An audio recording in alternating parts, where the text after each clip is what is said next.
Did you think people long ago were shy and only hugged through a small hole in a bedsheet?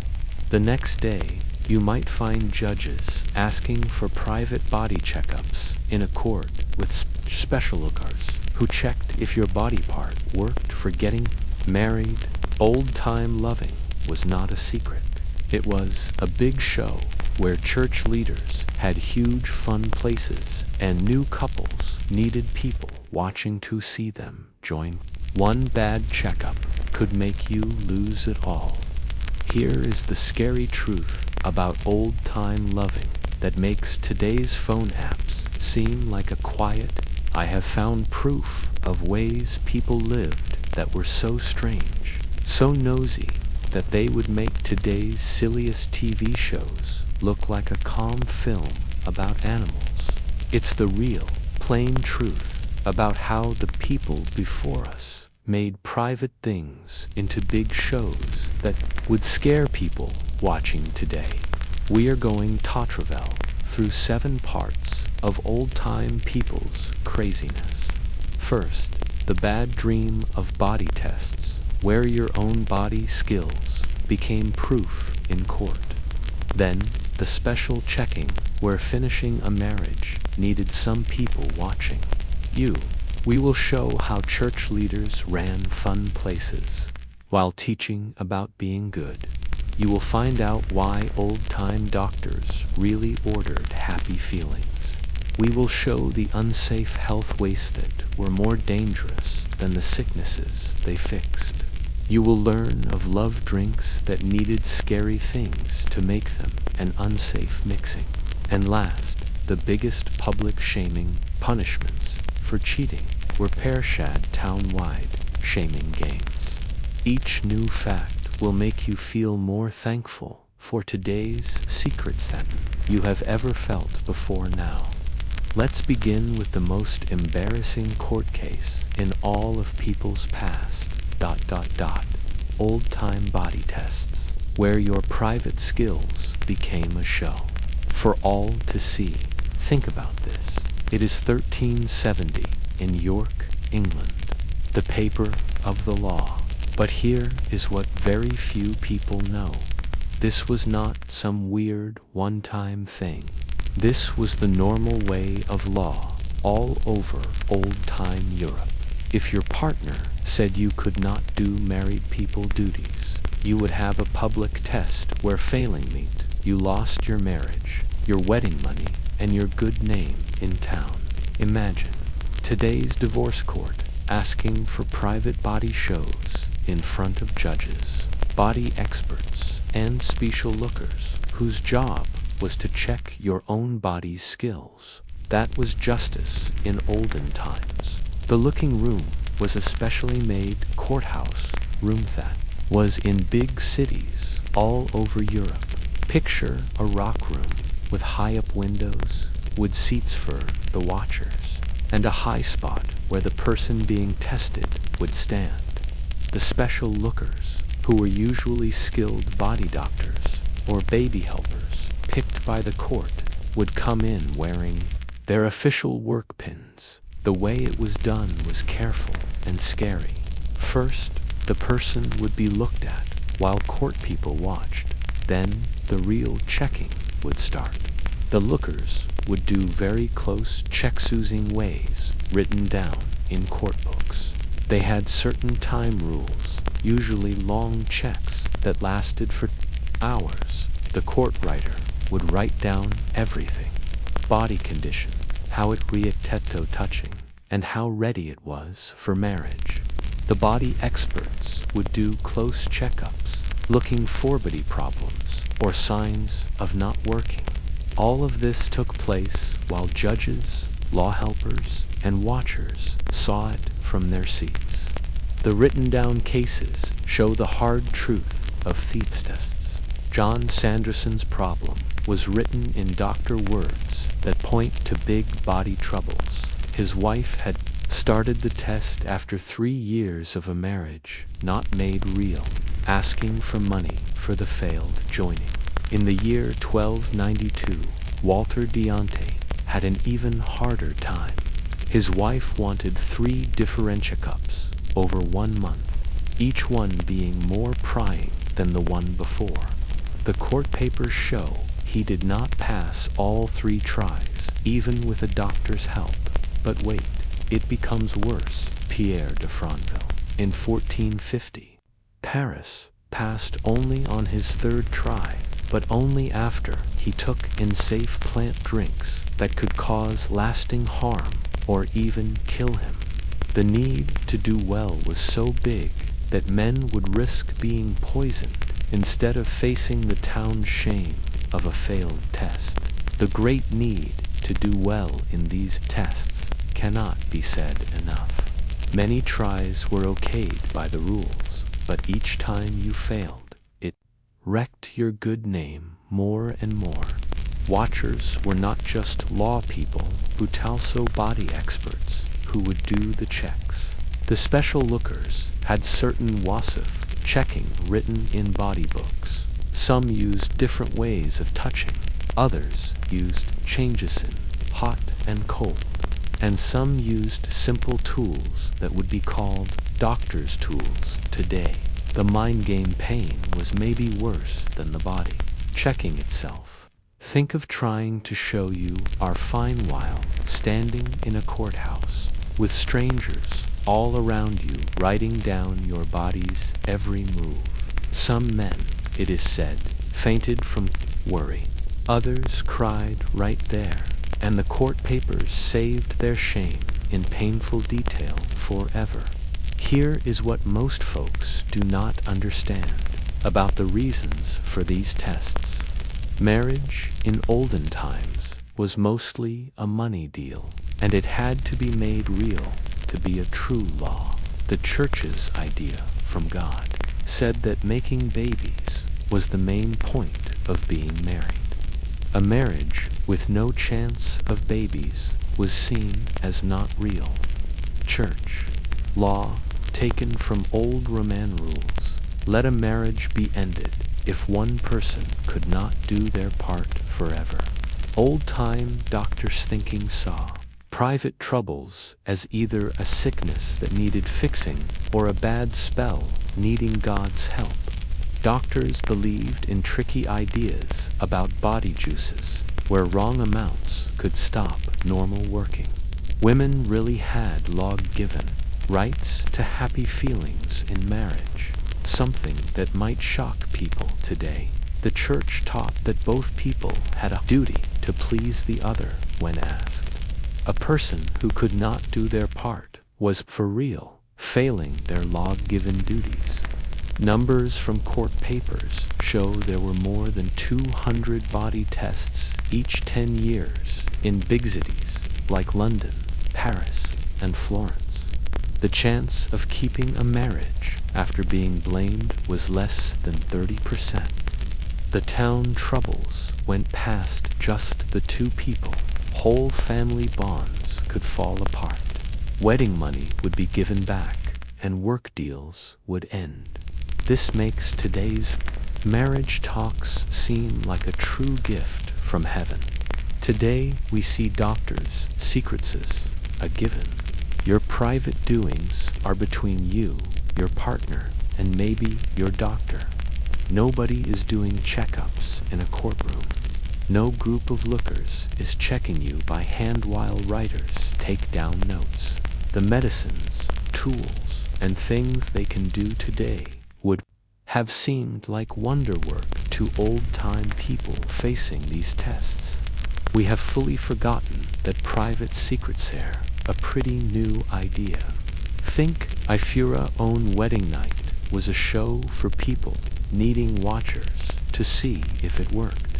If you believed body tests were nosy, just wait till you learn about special checking, where making a marriage real needed a group of rich people to watch. In the year 1445, Margaret of Anjou wed King Henry VI of England.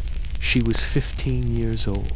On her wedding night, 23 rich men, churchmen, and court people squeezed into the royal sleeping room to watch the marriage become real. They were not just standing in the building or waiting out the door. They were in the real room, standing around the curtained bed, hearing four noises and seeing forney moving that would show the joining worked. The top churchman of Canterbury stood by the bed's foot, giving good wishes to the joining, while the young pair tried to be close for the very first time. Without this watched joining, the marriage that brought England and France together would be seen as not real. Think of your mom and dad, preacher and boss, watching you on the most nervous night of your whole life. That was how a king and queen got married in old time Europe. The special getting ready part was a scary show of public shaming, dressed up as a party. First was the taking off clothes game. The bride and the groom would be undressed by their own family members, while wedding party guests sang songs and told rude jokes.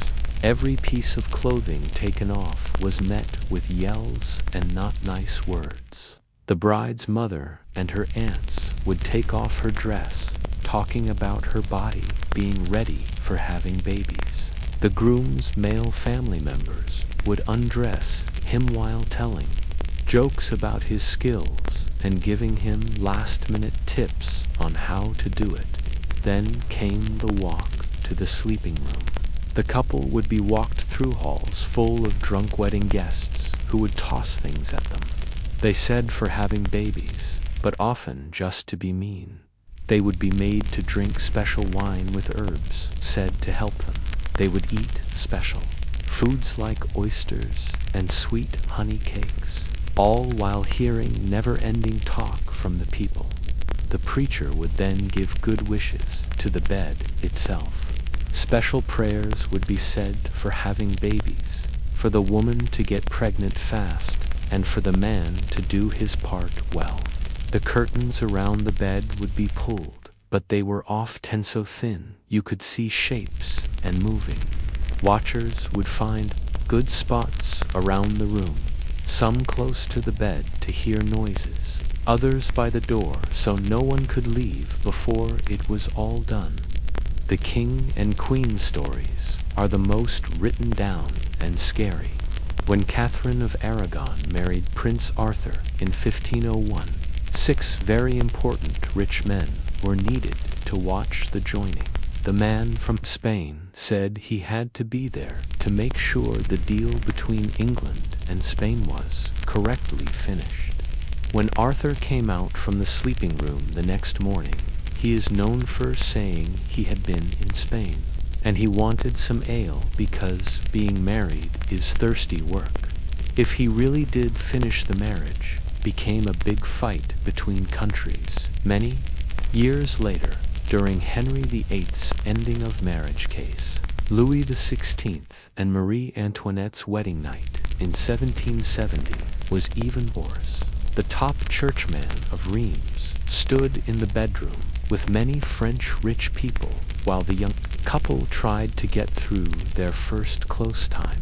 Court papers say it took them 7 years before they could make the marriage real. Well, on a private act is hard to even think about. When Margaret Tudor wed the King of Scotland when she was 13, Scottish rich men really said they had to watch to make sure the English princess was rightly taken for Scotland. Watchers said they heard her being upset if it was from pain, from fear, or the scare of being watched. We will never know. The town deal nature of these marriages meant that every second was a thing of state-level matter. The ways they checked went past just watching the act itself. The very next morning brought new shaming. The bed sheets would be shown to everyone, hung from the windows or carried through the big house. The bride would be checked by baby helpers who would look for body signs of the joining. They would then make a loth about what they saw. These words were written down in official papers that we still have to this day. Watchers would give clear stories about what thy Hirden saw. Moving of the bed curtains that looked like strong action shows up in many history stories. Noises that showed the end of the Married People Act was seen as the best proof. Some watchers were needed to stay the whole night to make sure there were many tries at the joining. If the couple did not make enough proof of doing it, they might be made to try once more next night with even more watchers there. Failed joinings led to quick ending of marriage cases. The town deal and money troubles were huge. Deals between countries could fall apart. Wedding money would be fought over. Who gets to be king next could start wars. The need for young, new couples to act closely in front of watchers was not human. Here is what many people do not know about why this crazy thing was seen as needed. Town deal marriages were the base of old-time talks between countries. A marriage deal between royal families could stop wars, keep trading ways safe, and make sure the next king was peaceful. But a marriage not made real was empty in the law. It did not count who gets what. Law wanted total proof that marriages were real and had been made real. The pureness of rich brides was seen as a high-value town deal, thing that had to be publicly given away to make sure it was all right. The church's view made things even worse. Marriage was a holy act, but it was not done until the body joining the God idea was clear. Watchers were needed to stop future fights. A bouteau was the real child. A king needed to know his son was really his. A rich family needed to make sure their girl was well married before giving her wedding money. Watcher stories could stop wars over who is king. The way it was done changed by area. French parties seemed to have more watchers. English ones cared more about morning checking. Italian parties sometimes had the whole wedding group crowding into the sleeping room. This makes today's weird wedding talks seem very, very nice today. The most embarrassing part of a wedding might be a drunk family member's toast. We've made buying clothes so private that even talking about it at a wedding is seen as rude. The idea of watchers for the joining is so strange to how we think now that it sounds made up. Being private in close matters is so much of a given that we can't think of a world where your private doings were a show for all to see. The truly scary part is that we think of being private as a basic human right, but it's really a new idea that did not fully grow until after the year 1700. For most of people's past, being close was a town thing with town, money, and town deal, effects that needed to be seen by the public.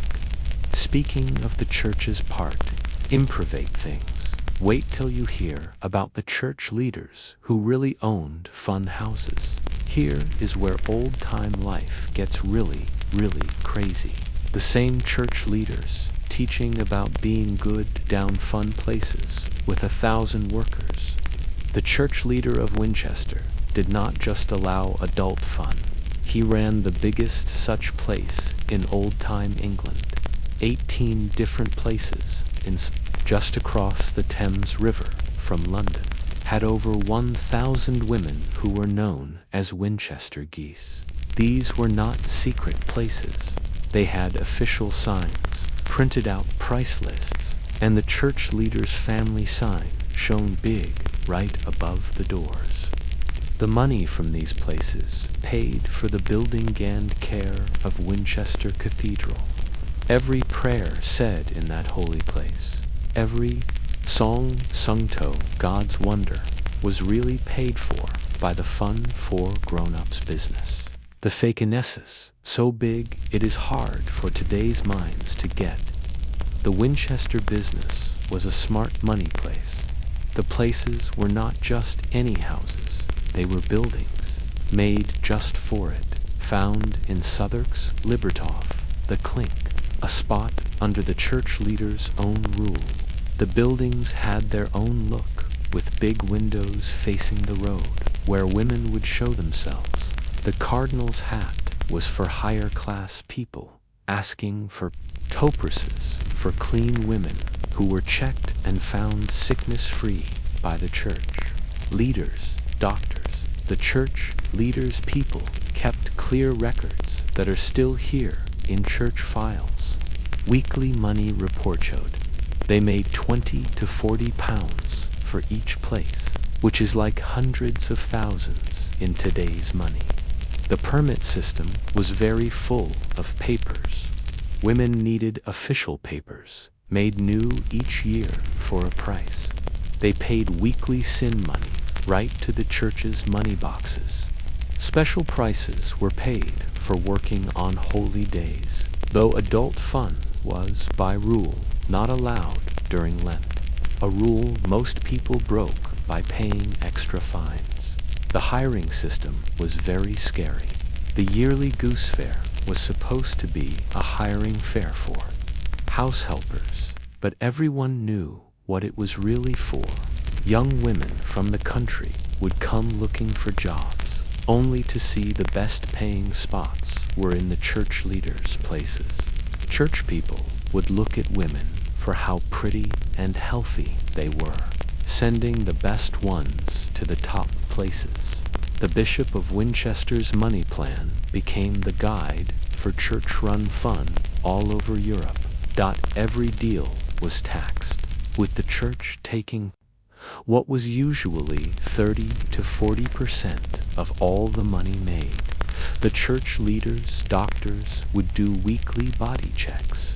Women woe past got official marks of being okay.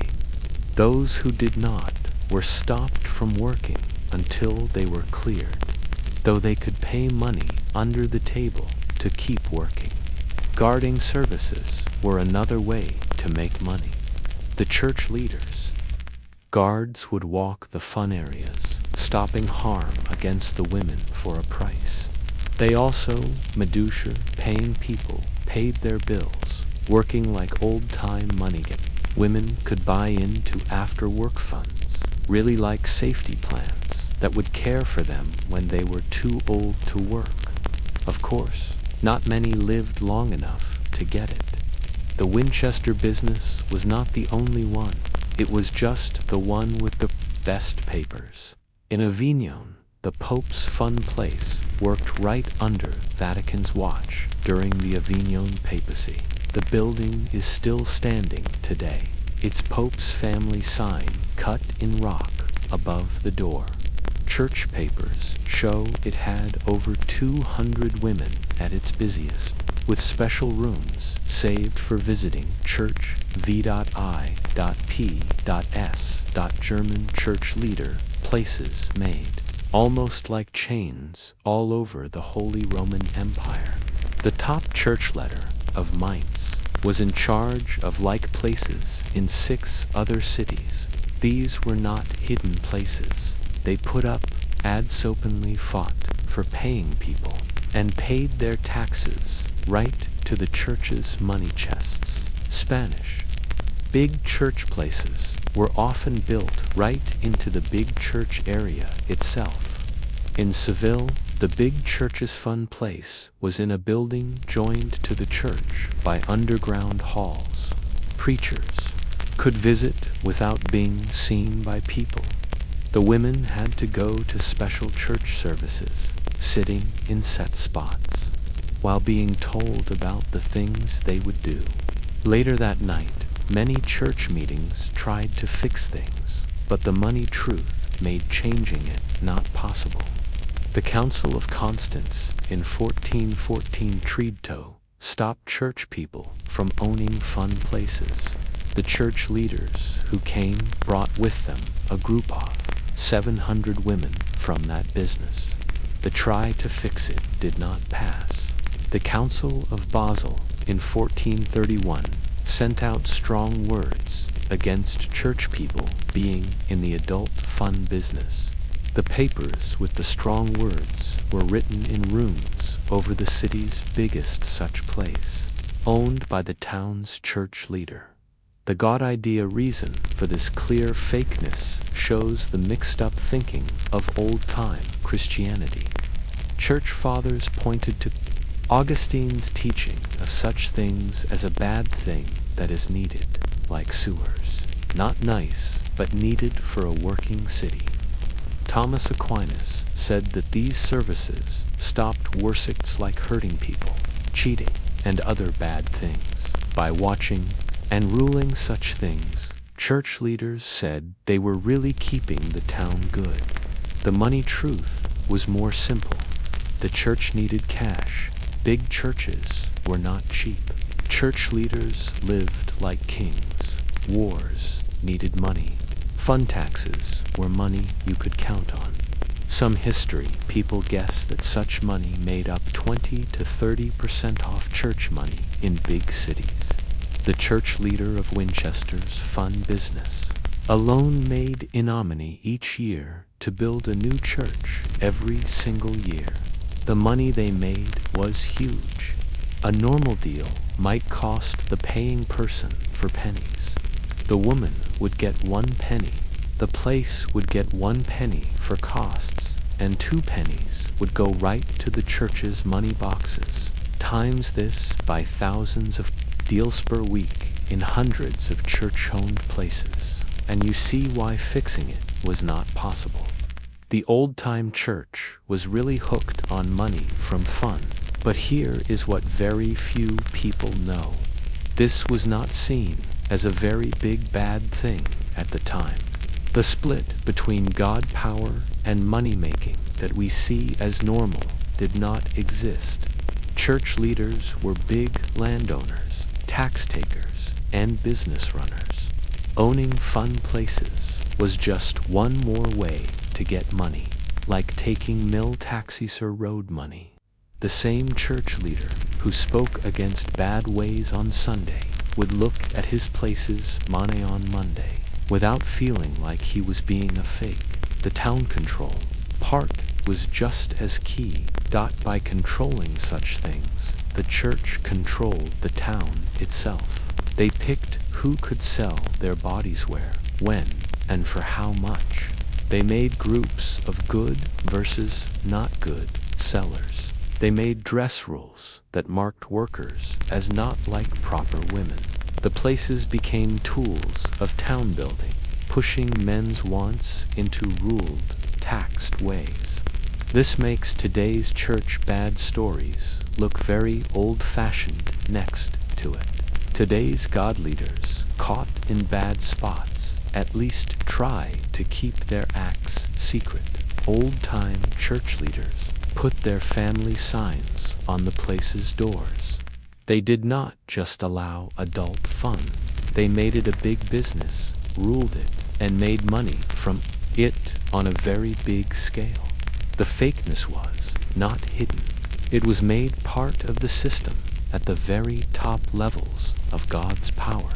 But the church's private mixed-up ideas went deeper.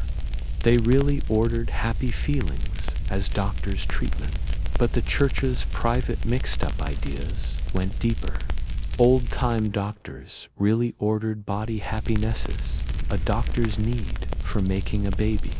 By the rules of old-time doctor thinking, your great-great-grandmother could not have a baby without feeling happy feelings. This was not some weird idea.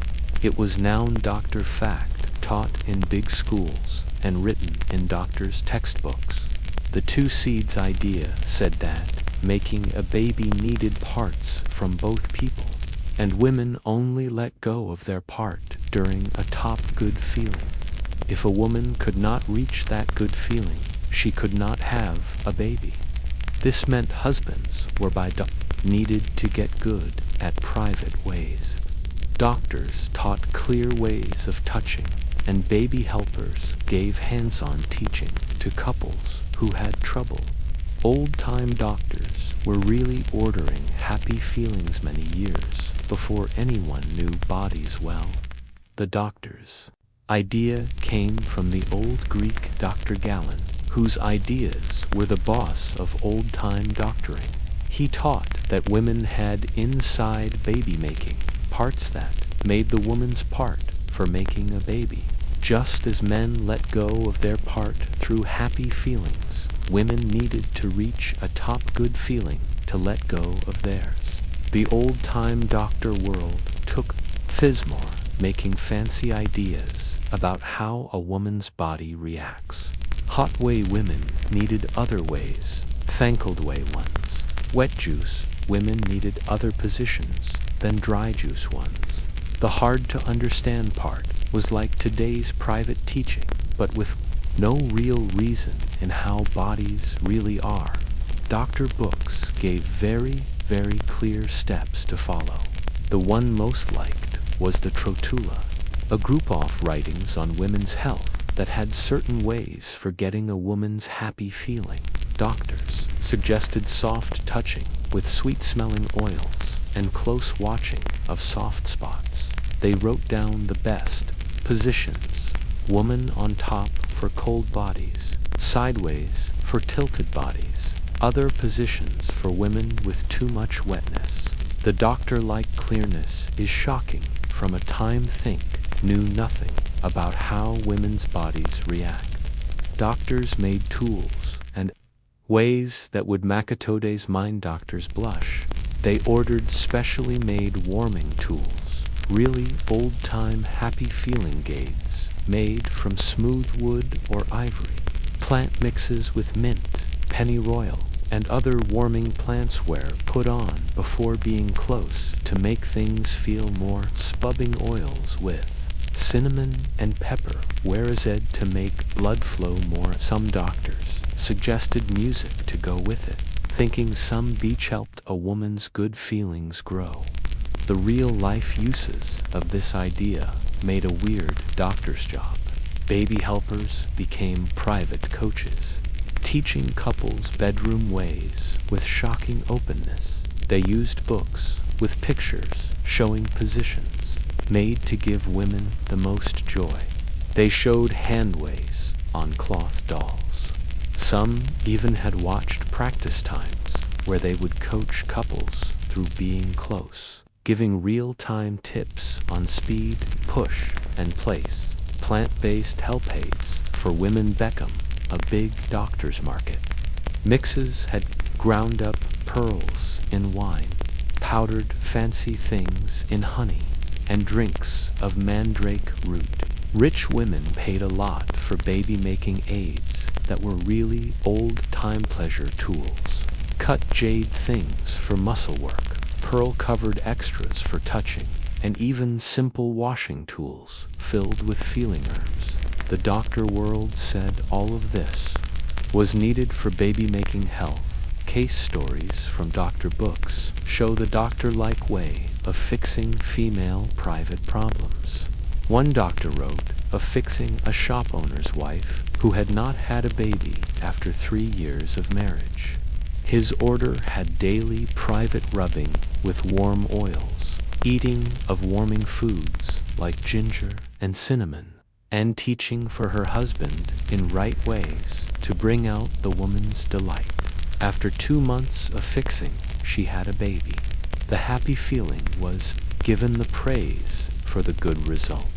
Doctor tools for finding and fixing female private troubles were much more smart than you'd think. Doctors used looking tools to check inside bodies, though what they thought they knew was wrong.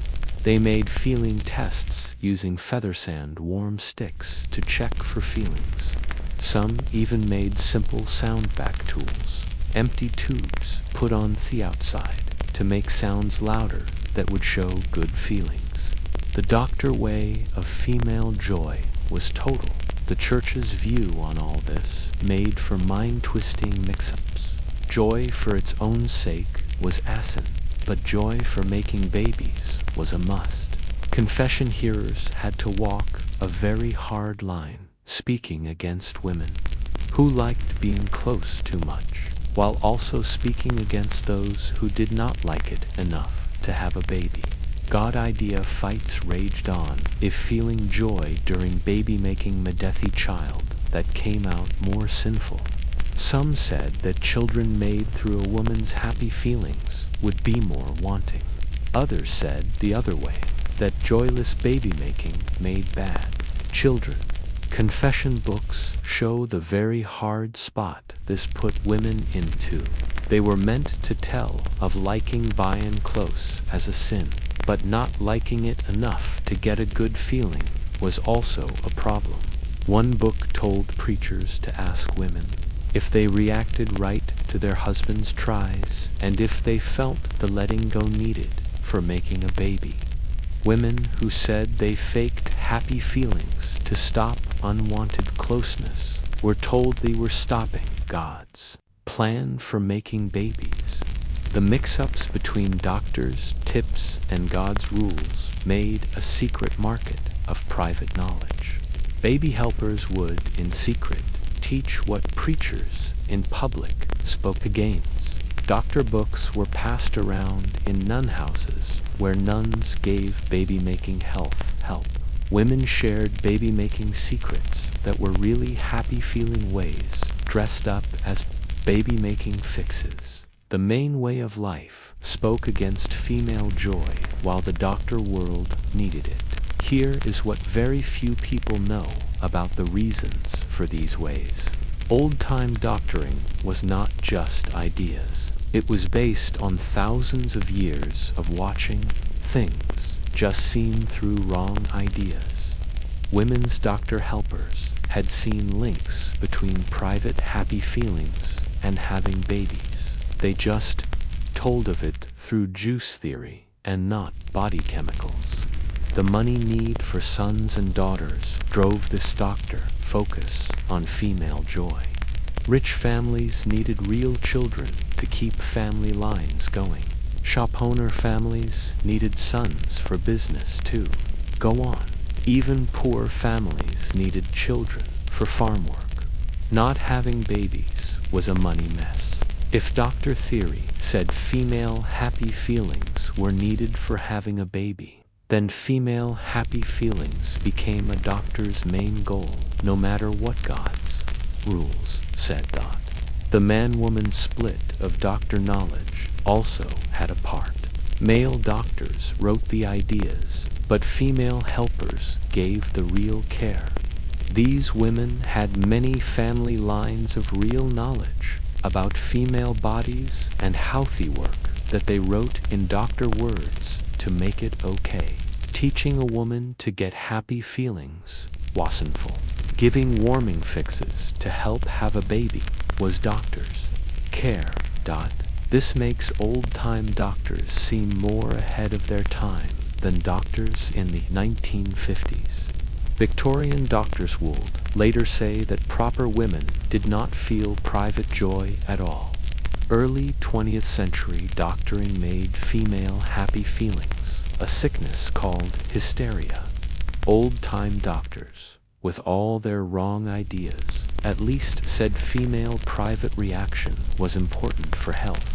They just put it in God resents and juice theory. The real effect on old-time women's lives was big. Not like later times, where female want wastefully denied. Old-time women had doctors okay to ask for private happy feelings. Court papers show women using a lack of happy feelings as a reason to end a marriage. Doctor books told husbands thought not pleasuring their wives was failing in their marriage duties. The two seeds idea, no matter how wrong in science, made a space for female private power. Speaking of having babies, wait until you hear the crazy things old-time women did to not get pregnant. If ordered, happy feelings sounds like progress. Old baby stopping will make you thankful for today's doctors. Women really risked dying with every try to stop it. The list of things reads like a bad plan for a mess. strange animal parts, heavy metals, poison plants, and different body things. These were not folk cures whispered between poor people. They were in doctor books written by big school-taught doctors. Women would put unsafe plugs into their bodies before being close. They drank drinks with mercury that could make organs fail. They used lead-based liquids that made for lasting nerve. Every try to not get pregnant could be the end of their lives. But the other choice, Anatharin's safe childbirth, or another mouth to feed, felt worse. The stopping ways showed a desperate smartness mixed with unsafe not knowing. Crocodile poop was not picked for no reason. Its alkaline way really does have some baby-stopping powers. Egyptian doctor books from 1850 BC suggested it, and old-time doctors copied old smarts without knowing why it worked sometimes. The trouble was getting it. Most European women used any animal poop they could find, telling themselves it was the strange kind. Horse, cow, and pig poop were used instead, bringing in unsafe germs. Honey and plant goo mixes were a little less deadly. Acacia turns into acid, which has baby-stopping powers. Mixed with honey's germ-killing ways, it made a block. That worked some of the time. Women would wet wool or cloth in this mix, making simple blockers. The main danger was getting sick from not clean things, and the trouble of taking it out. Doctor books tell of women dying from body shock when homemade blockers got stuck inside. Sea sponges, wet in different liquids, were the smartest blocking way. Women would use vinegar, lemon juice, or wine as the wetting liquid. The acid could stop a baby, and the sponge made a body block. Mediterranean women could get natural sea sponges, while North European women used what soaking things they could. Find moss, rags, even bread. The practice needed good timing and taking out, with getting sick being a danger all the time. Animal skin blockers are the closest thing to today's protection. Sheep guts, fish bladders, and pig bladders were cleaned, pulled wide, and sometimes into covers. These were costly, could be used again, and were mostly for rich people. They wear it on with ribbons, and had to be wet in warm milk or water before use. The Catholic Church spoke against them fully, calling them shields against God's wishes. People who used them faced being kicked out if found. The poison things women put themselves through show the great need to stop an unwanted baby. Mercury-based drinks were known to stop babies by slowly poisoning the woman. Doctors ordered saying they cooled the womb. Women with mercury poisoning had shaking, lost teeth, and went mad. But it did stop babies, either from poison or because dying women do not get pregnant. Lead salts were just as horrible.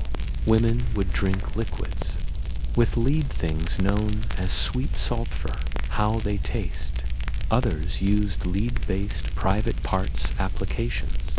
The lead poisoning that came from it caused bad belly pain, not being able to poop, and in the end, brain harm. Bone studies from old-time graveyards show young women with deadly amounts of lead in them, likely from baby-stopping use. Copper sulfate applications were suggested by Arab doctor books written in Latin. Women would wash inside with copper liquids after being close.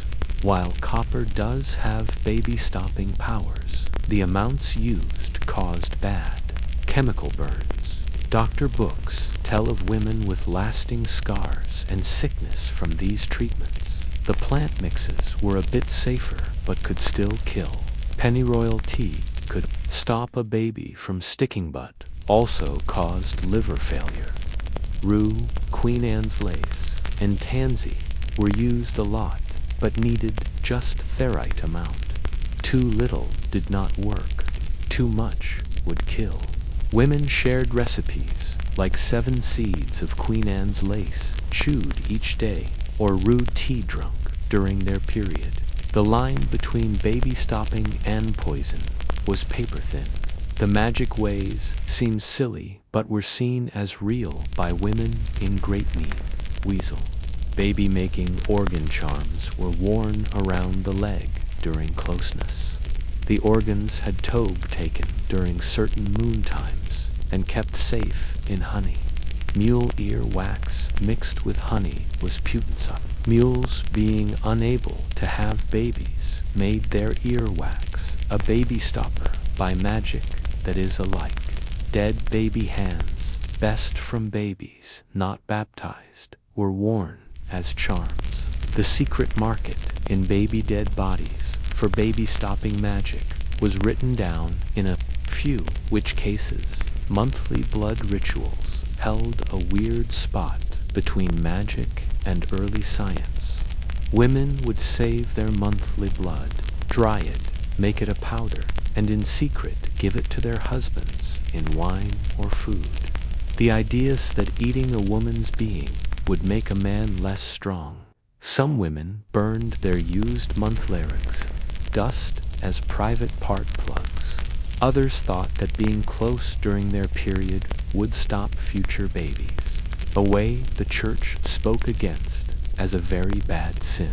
Strange animal organ suppositories needed fresh organs from black cats killed during certain star sign times.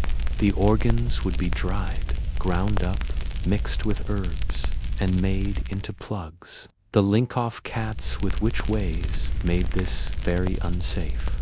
Having cat-based baby stoppers could start take of being a witch. Still, digging proof from old-time toilets shows cat bones in weirdly high amounts near nun houses and fun places, hinting at wide use. Thought the great need pushing these unsafe choices came from old-time women's very hard spots. Many pregnancies wrecked women's bodies. The normal woman who lived to stop having periods had gone through to 12 pregnancies. Having a baby was the top cause of death for young women. Poor familia schooled not feed more children. Yet the church spoke against all baby stopping as messing with God's wishes, and husbands had law rights to close access. The knowing groups that kept and passed on baby stopping facts were all female.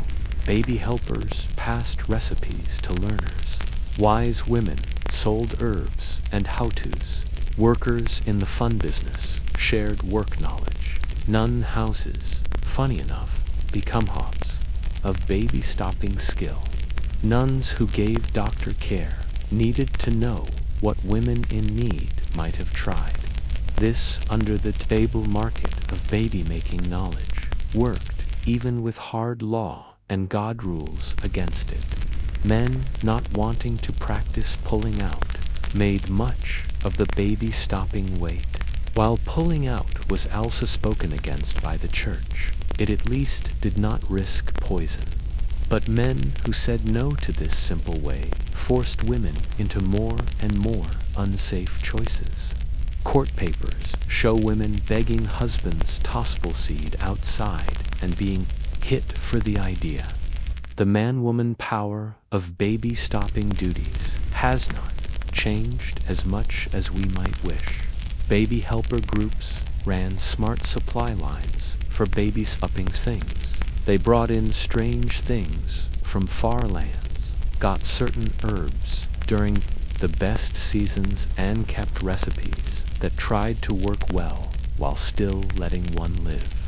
The chasing of baby helpers as witches often focused on their baby-stopping knowledge. Knowing how to stop life was seen as next to knowing how to end it. This makes today's birth control look like candy next to it. Today's baby stopping is safe, works well, and is legal. We have forgotten that for most of history, stopping a baby meant risking death. Every act of family planning was a possible death sentence. Women played a death game with their lives every time they tried to rule their own baby-making. The fact that women lived through these ways long and not pass on the knowledge is a sign of human great need and strength. But stopping a baby was nothing next to the dead body parts in old-time love drinks. Forget flowers and chocolate. Old-time love needed dead body parts, body liquids, and the bone insides of dead children. In 1320, Beatrice de Plenesol stood in court in France for giving her monthly blood to her lover mixed in some wine. She was not some lone, crazy woman. She was following known recipes from magic books that were passed among women in great need. The shopping list for old-time love drinks reads like proof from a killer's cellar. Ground bones from babies not baptized, organs from newly killed criminals, body liquids taken during closeness, brain stuff from doves, and powdered human heart. These were not symbolic things or poets' big words. Women really robbed graves, paid executioners for dead body parts, and gathered their own body liquids in the chase for love. Old-time dating had real grave robbing. The human parts needed careful getting and fixing. Children's bone insides were seen as most powerful, mostly from children who died before being baptized. Women would pay grave diggers or creep into graveyards themselves to get fresh bones. The insides had tobe taken out within 3 days of being buried using warm needles. It would then be dried, ground up, and mixed with honey and wine. The drink that came out would be put in a person's drink over a few weeks. Monthly blood gathering needed planning and secrets. Women saved their monthly flow in special jars, often clay pots with signs on them. The blood would be dried into hard cakes or mixed fresh into food and wine. Some recipes needed blood from certain days of the cycle. Others wanted the blood to be gathered during certain moon times. The most fancy rituals involved mixing monthly blood with other body liquids gathered after being close, making a drink from the mixed beings of both people. Hair getting happened during or right after close times. Women would, in secret, get their lovers' hair, saving them in lockets or sewn into their clothes. The hair would later be burned with certain good-smelling sticks, ground into powder, or woven into charms. Some recipes needed hair from both people, braided together and worn close to the skin. Others wanted the hair to be gotten without the man knowing, adding one more layer of tricking to close moments. Dead body organ fixing was a special skill. The organs had to come from a person who died in a fight. Killed criminals were liked best. Suicide death people second best. The organs would be dried slow over low heat, then ground with certain herbs like vervain and mandrake. The powder would be mixed into food over time, said to create a pull you can't fight. Executioners made side businesses, selling organs to women in great need. The making rituals around these things were as fancy as the parts were scary. Midnight, graveyard trips needed certain timing. New moon for binding spells. Full moon for attraction magic. Women would say magic words while getting things, often fancy Latin words, they did not get. The mixing had to happen at road crossings or in churchyards. Some recipes needed the woman to be without clothes. Others wanted her to wear her target's clothes. Full moon timing was seen as key for most love magic. Magic books gave clear star charts showing the best gathering and making times. Things gathered under the wrong moon time were seen as no good or even unsafe. Women would plan their acts months before, waiting for the perfect star lineup to make their drinks. The magic words were a mix of church Latin, folk charms, and pure silliness. A common one from a 14th century magic book, Per visibilia mortui, per sanguinem menstruum, liga cor, amantis me. Women who could not tread would learn these words by sound, often mixing them up so you could not know them. The power was in theritual, not the rightness. Amount math shows a surprising smartness. Magic books gave clear steps on how much drink to give based on the target's size, mood, and fight-back level. Too little would not work. Too much could cause madness or death. Women kept careful notes of amount sand effects, changing their recipes based on how they worked. Some became known as love magic experts, selling their help to other women in great need. The law troubles for doing love magic were hard, but not always enforced. The church saw it as a kind of witch ways, with a punishment, off-bung, kicked out, or death. Law, people saw it as poisoning if the target got sick, but the rules were followed, based on town rank and what happened. Rich women caught using love drinks might get a punishment. Poor women faced death. Certain court cases show how wide the practice was. In Montelum, many women were put on trial for love magic between 1308 and 1325. Their stories give clear tales of recipes and rituals. In Venice, a group of women selling love drinks was found in 1480, showing a smart business with set ingredients and prices. London court papers show mental love magic cases each year all through the old time period. The punishments were very different, based on the facts. Women whose drinks worked might get lighter punishments than those whose targets got sicker, died. Rich women could often change death punishments to being sent away or jail in a nun house. Poor women had no such choices. The most creative punishment came from Augsburg, where found guilty love drink makers were made to, in public, drink their own mixes. How well they worked claims in magic books were of course made bigger, but stories suggest some mind-based working. Men who knew they had been targeted with love magic often said they felt pulled against their own will.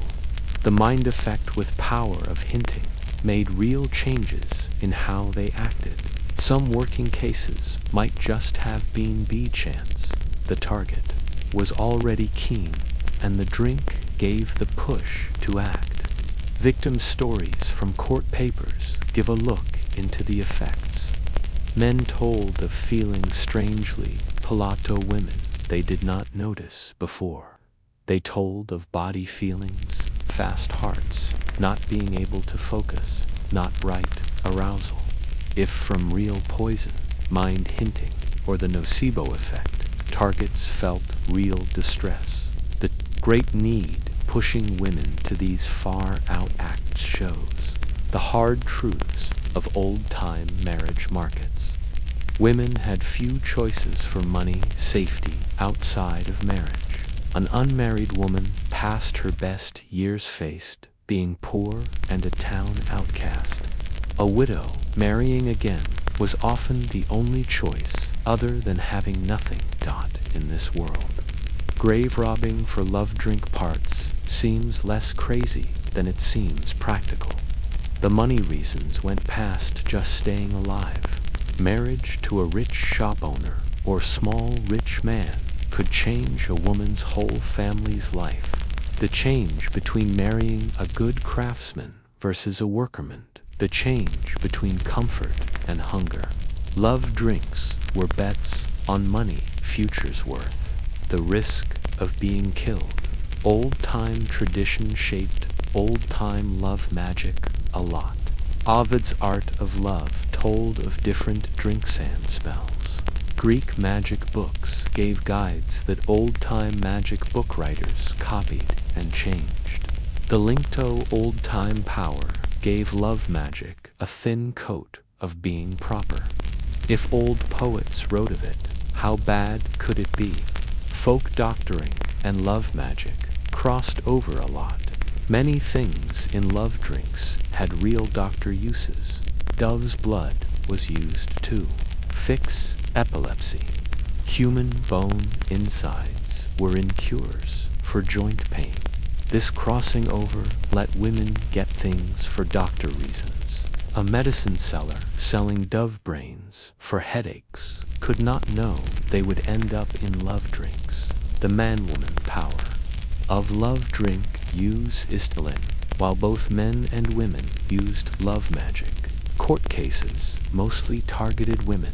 Male magic doors were often put as learned magicians, not witches. Women's love magic was seen as more of a threat beck, 'cause it turned right male power upside down. A woman ruling a man through magic flipped the right town order.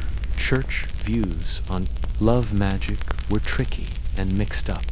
While by rule speaking against all magic, some churchmen gave love charms and good wishes. Preachers sold blessed candles and holy water to be used in lava rituals. Some monk houses had a name for good love magic. The churches speaking against focused more on the devil parts than the practice itself. This makes dating apps look truly like a miracle nexto. Today's love life might be hard, but at least it does not need digging up dead bodies. We have swapped magic drinks with profile pictures and pickup lines, the worst that comes with online. Dating is being ignored, not actual poisoning. The far-out things old-time women did for love show both great need of their times and the all people need for togetherness. But the most public shaming was saved for cheaters. Think public shaming on social media is awful.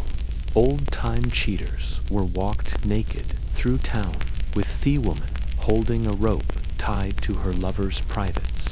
In southern France, they named it La Course Theron. When cheaters were found, the town did not just talk or ignore them. They set up a game-like public shaming that makes today's cancel culture look like a nice little fight. The guilty pair would be made naked in the town center.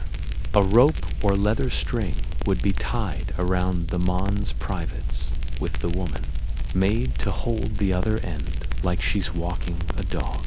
Then they would ruin a set path through town while people lined the roads with whips, bad-smelling vegetables, and pots full of waste. Old-time cancel culture had real whips and very real pulling of your partner. The game-like way started at sunup, with church bells calling the town. This was not angry mob law. It was town-planned punishment with set ways. Town criers would shout out the cheating, naming both people, and often giving facts about how they were found. The guilty pair would be taken to the main center, where town people would watch their public undressing. The crowd would already be there, with their tools of punishment. The path planning followed old ways through the most crowded spots. Starting at the main center, the pair would be made to run past the church, through the market, around the well where women met, past the bars where men drank. Each area had set punishment spots where the strongest town people would give set hits. The path usually went 2 to 3 miles and took hours to finish, as the pair was made to stop for special shaming at important places. Crowd gathering was a town thing. Shop owners closed shops. Workers left fields. Children were taken to see the price of sin. People get ready for days, saving bad food, gathering animal waste, making special whips. The waiting grew like for a modern game day. Sellers sold food and drinks to watchers. Music men sometimes gave drum beats to go with the run. Church bells rang the whole time during the punishment, adding God's Watteau town law. Different bell sounds showed the run's progress. Fast ringing when it started. Slow ringing got punishment spots. Happy peals when it was done. The sound picture made sure everyone who could hearken cheating was being punished. Some church areas rang certain cheating bells used only for this. The written down cases from Carcassonne's 1347 law papers give scary facts. A shop owner's wife, found with a young churchman, faced la course in July. The papers note she was made to pull him 3 miles while taking hits from willow sticks and dirt from the crowd. She lived but left town right after. He was not as lucky. The waist tying caused bad harm, and he died from sickness in a week to lose his papers from 1389. Tell of a knight found with a baker's wife. Even with his high rank, he was not free from la course. The town flip of a common woman leading a high man by a rope added expatium. The crowd was very mean, seeing a chance to punish someone of a higher rank. He lived but was so hurt he could not ride a horse again, which ended his army life. The living rates were low for what was a punishment, not a death sentence. Between 30 to 40% of men died from sickness or harm from the waist tying. Women had better chances, but still got bad hurts from whipping and crowd harm. Some pairs tried to kill themselves rather than face la course. Others ran from town when cheating claims came up, becoming outcasts forever. Crowd helping levels showed town power plays. The meanest hits came from those closest to the hurt partner. Family members were supposed to give the hardest hits, but anyone with a bad feeling could use la course for payback. Work rivals turned down lovers. Anyone who felt hurt could claim good reason to give harm. The game became a way to let out all town stress. The town law idea behind la coursude, the old-time thought of sin as a town-wide mess. Cheating did not just hurt the partner, it messed up money deals, made fatherhood a question, and fought town order. The town had to physically out the sin through group action. Everyone who gave a hit was helping put things right. The shame worked as both punishment and a cleaning game. Man-woman power in punishment showed old-time double rules. While both people were hurt, the meaning was different. The woman holding the rope showed her natural power over men through being close. The man being led showed how lust made men like animals, but women had more bad things happen. Most were kicked out of town after la course, while men might be let stay if they lived. Money, mess, stress explained the hard punishment. Cheating put who gets what at risk, messed up work deals, and confused family lines. In a world where money and family life were tied together, cheating was stealing of the worst kind. The public way of punishment made people trust town deals again. Everyone saw what happened when you broke marriage promises. Looking at other areas shows the Mediterranean esprit liked rope-focused punishments. In England, cheaters more often faced the pillory or stocks. German towns liked head shaving and tar. but southern France and parts of Italy made rope-tying, keto cheating punishment. Some history people link this to Roman law ways that focused on body shaming. How well it stopped, it can be argued. Court papers show cheating rates stayed the same, even with hard punishments. But LaCourse did other things. Town bonding through shared hurting, letting out-of-town stress, making marriage rules stronger. The game staying suggests towns found it useful, past just simple stopping. The change to less mean shaming happened slowly. By the 1500s, many towns swapped body running with symbolic walks. Cheaters might be walked on donkeys facing back, or made to wear signs telling off their bad acts. The rope tying went away first. Too many deaths made law problems, but public shaming, cheating went on into new times in different ways. Twitter mobs seem very, very soft next to LaCourse. Online shaming might wreck names and jobs, but it does not have real rope pain. We have swapped whips with hashtags, poop with mad tweets. The urge to in public punish rule breakers is still here, but we have mostly gotten rid of the body hurting, though the mind harm of today's public shaming can last just as long as old-time scars.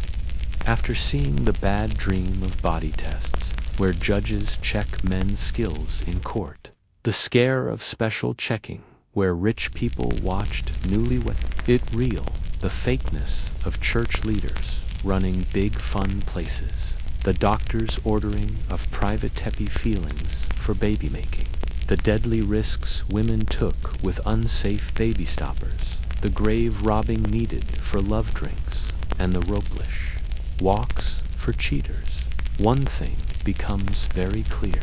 We have just seen 7 levels of old-time town craziness that make today's life look like a shy, safe heaven.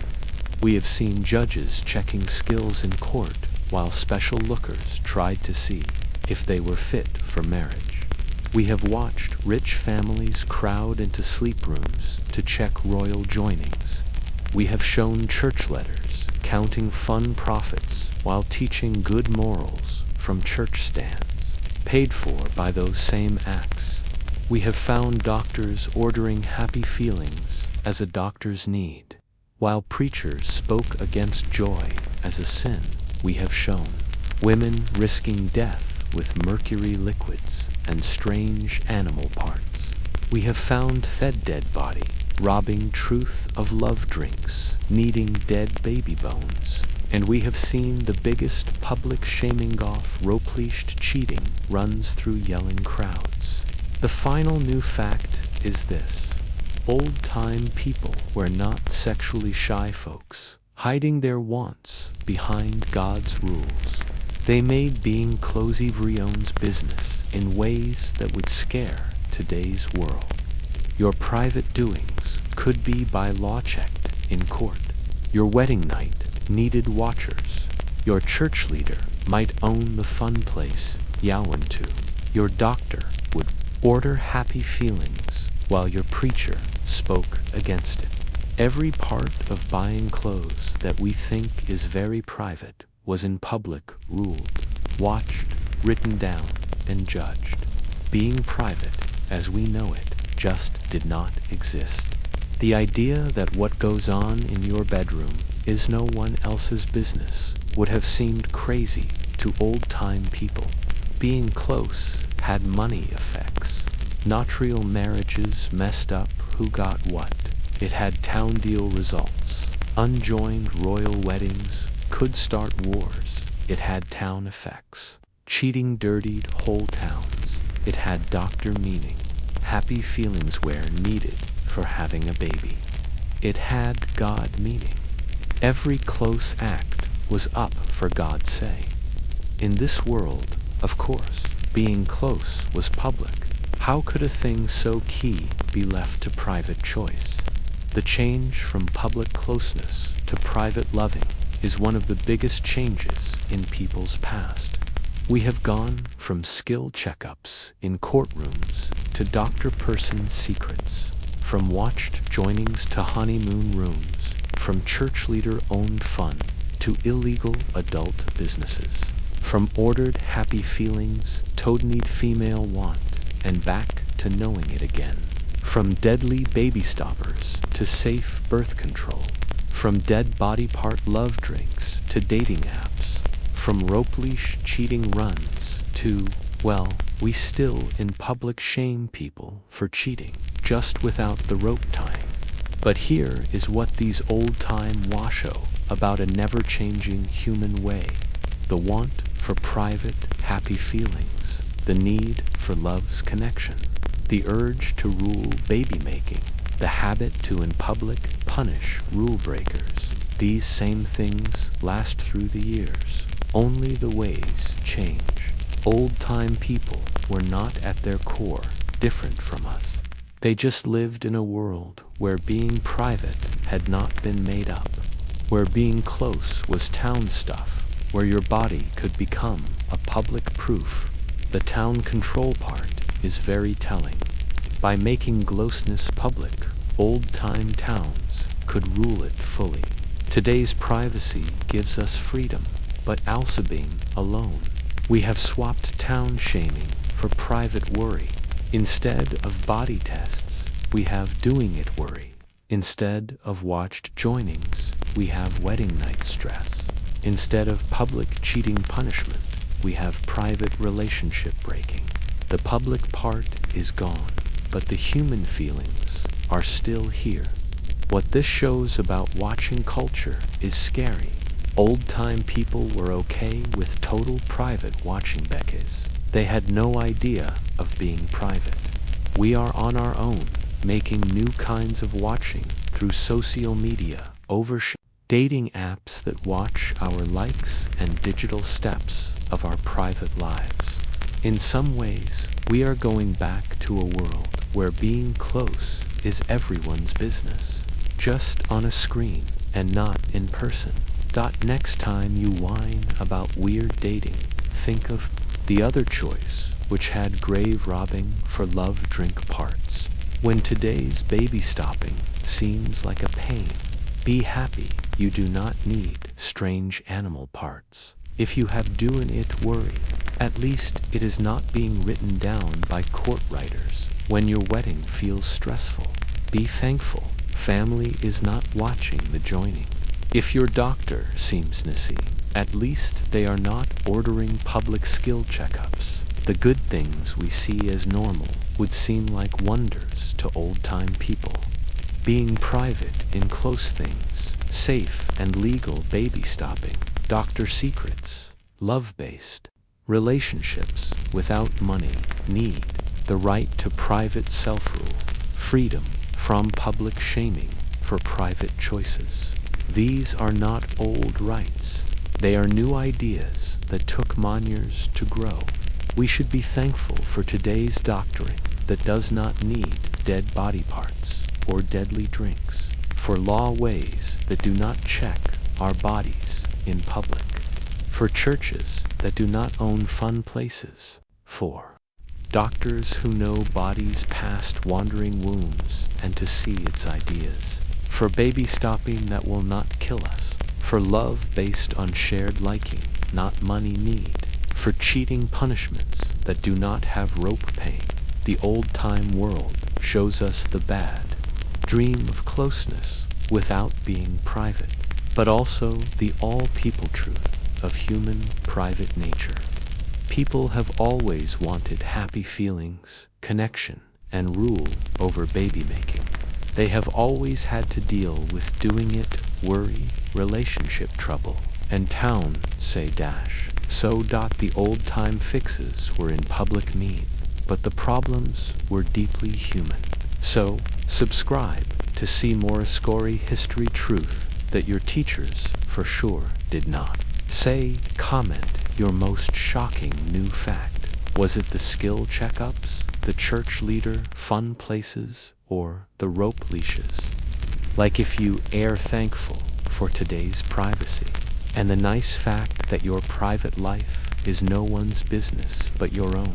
And no matter how weird your love life might be, at least you are not being led naked through town by your privates. While neighbors throw waste, history, it really puts things in a new light.